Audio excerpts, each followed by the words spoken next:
नबीसिर road में sub division नौकोट जे दड़ेलो शाख में पानी खोट ते आबादगारनि पारां सिविल कोर्ट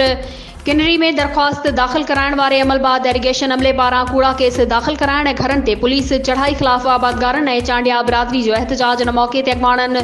सूफ़ी अमीन चांडियो, दीनार ख़ान मिठू चांडियो, ख़ादिम हुसैन अमजद चांडियो ऐं ॿियनि चयो त दड़ेलो शाख जे पूछड़ी में पानी की खोट ऐं मुंढ में इरीगेशन अमले पारां सरेआम पानी विकिरो करण तां ज़िमीदार जावेद सुल्तान पारां सिविल कोर्ट किनरी में दरख्वास्त दाख़िल पिण कराई हुई, जंहिं ते STO सब डिवीज़न नौकोट आबादगार ते मच्छरजी पियो ऐं नबीसिर थाणे ते 15 खां 16 नामालूम ख़िलाफ़